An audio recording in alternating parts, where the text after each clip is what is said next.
do you think it's possible for you to do a good job and be satisfied with it, and then someone tell you that, and for you to accept it? Is there a condition in which that can happen?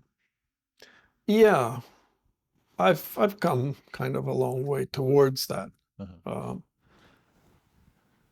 the problem, like I said before, uh, is that as a luthier or as a craftsperson in Hmm. general, Yeah, yeah. you're always aware of what little flaws Hmm. you left behind, even if other people are not aware of it or if nobody sees it. You're like,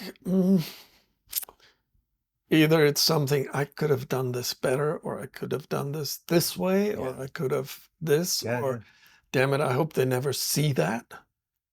There's that. Perfection is left to the theoretical. It's Yes, never of course. actually practical. Remember, we were talking about a story earlier on today in which there's an example of a sword, Hmm. and the sword called Tinkle Death. I don't know if you remember it, but the main character had to use this sword. She said, "Be very careful. You may lop off your own arm or something Hmm. of the sort." And they cut through a marble table with it, and he's like, "I don't understand. How is this possible?" And she said to him, "It's the perfect example of an inclined plane. And when you understand that, you'll get why it works." But he Hmm. didn't understand what that was. But the perfect example of an inclined plane would find its space between any grouping of molecules Yeah. or Hmm. sort, and therefore separated. But the reality is there's no such thing as a perfectly inclined plane. It doesn't Well, exist in in there nature, is right? no And so, perfection. well, right. So, but where is that point where But the for you can idea, the recognize that you problem got is, to the right amount of no, right the without and problem is lose that that, they're that's going to not find the the problem. point. The point is that as a human, and Yeah. this is something that's bedeviled our race, I think, for a long time, or at least some of us, Hmm. the idea of perfection exists. Hmm. And it's very hard to get rid of. Hmm. And some of what I do also pushes against that in terms of making things that are rough around the edges, that are, I don't do like high gloss things or Hmm. stuff like that. I did a little bit, but um, in a way, those things to me heighten that contrast between the reality that I'm pretending perfection. Hmm. Hmm. And it's a wow factor in many cases. Hmm. But the reality of it is, if you look closely enough, even the most glossy thing Yes. will, because that's Sure. It's all the world porous at we some live in. point in time. It's never Yeah, perfectly flat, exactly. all of that. So let me expand this a little bit for a second. So you can, however, contain the concept of what is your acceptable parameter of sort of perfection. And I saw an artist, and apparently it's quite old. It's from about 2008 or 2009, a Polish artist, industrial designer who made a stool where they layered together two very thin sheets of stainless or of steel. They Mm. welded the edges, and then they went through a process of a controlled loss of control. They called it. Hmm. The stool is called the plop, PLOPP. If you're familiar with this, No. but basically they blow it up, and they Hmm. blow it up in the way where you might think of like a Jeff Koons sculpture where it's metal and it looks like a Yeah. balloon. Hmm. But this is imperfect because it's got a welded edge on it, and every one of them gets blown up and is structurally sound and weighs the same amount. Hmm. But each one of them is still A little different. uniquely Yeah. imperfect Hmm. because of that controlled loss of control. And I think that this is maybe relevant to that space where you seem to be optimized, is that, well, first of all, we need to make it exceptionally clear that your quality of work, Michael, is very, very high.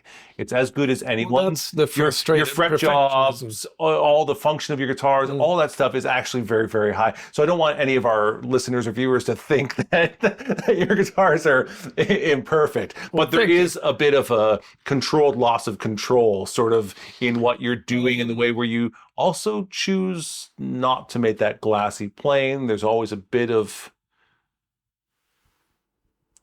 I'm going to struggle to say this. I don't typically associate with handicraft guitars and you don't do handicraft guitars. I generally use that as a negative, but yet your guitars somehow look more hand sculpted, more hand involved than many other guitars do. Yeah. And so how do you Because define that? I'm not, I'm not doing well, a good job right now. partly it's, because what we associate as a contrast to handicraft is the industrial is designed Yeah. look. Yeah. So, but, and on that spectrum, I'm certainly on the other side of it. Yeah. But in German, there's a word, it's called Stimmigkeit. It's a kind of a word for harmonious, but it's more like, okay, these things, this is where things fit together right, properly, in more than just, a mechanical way. It's when two completely disparate things somehow communicate and become harmonious in their juxtaposition. Sweet and sour. No? Yeah, it can be stimmig, in the right kind. If it's bad, it's just low. Oh, right. Okay, but if it's right, that's a good example. Yes. Do you ever say that it's not stimmig? Do you ever say that's not stimmig? Because you look like, oh, someone tried to make that work, but it doesn't. Yeah. Yeah, you do? Okay. So to me, that's what I look for. And when I look at what I do, I look at, does it have that, can it get that harmony? When I put things together, do they somehow communicate, even if they have nothing to do with each other? It's a form of, that's when the thing gets a sense of completion. The industrial thing is more about following a certain order to the point where you, in a way, also create that illusion of perfection. I mean, I'm looking at a lot of, that's why, for instance, there's a lot of people who do kind of similar stuff I do, but they do it with a CNC. So that the seams between the different woods and all that are perfect. To me, that's dead. I like it. The dynamic of the line when there's a little bit more here, there's a little less. When you look at a drawing and all the lines are exactly the same, it's a graphic. And when the pencil or the pen has pressed a little more or a little less, suddenly the line becomes dynamic. Yes. Then it starts being a drawing. And in that sense, a lot of what is happening in terms of these perfectioning of the shape, the formula, is kind of like a graphic thing to me. Whereas what I try to do is a drawing thing. It's when I used to work as a photographer. And one of the things that I didn't like about that job is that doing, fashion model photography, it makes you hate your models. Oh. Because they're never, damn it, it's never perfect. There's that little crease there. And instead, when I was in art school, we had drawing classes, exercises, nudes. Well, one day this 50-year-old fat woman comes and undresses and plops herself down on the stage, and I'm looking at her and I'm saying, and then I started drawing. Yeah.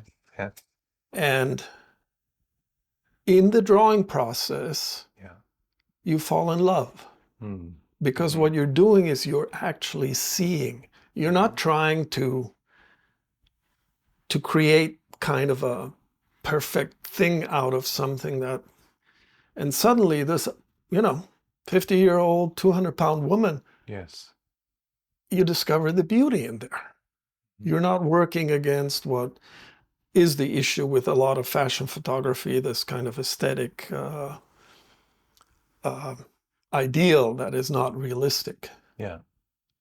And to me, that was a totally eye-opening experience in the sense that I had worked a lot in this other mode, trying to, damn, now the fold of her clothes is not the right, the shadow is wrong here and all that. And then suddenly have that freedom of looking at it and seeing those lines and the folds of the skin and all that. and then seeing that on the paper as this line is alive. So in that sense, what is kind of, it's not a very waterproof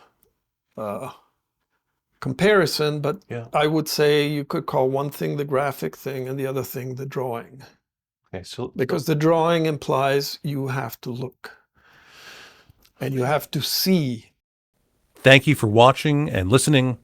You can find more episodes wherever you listen to your podcasts, and a special thanks to those who support us on Patreon. It's your support that enables us to do this work.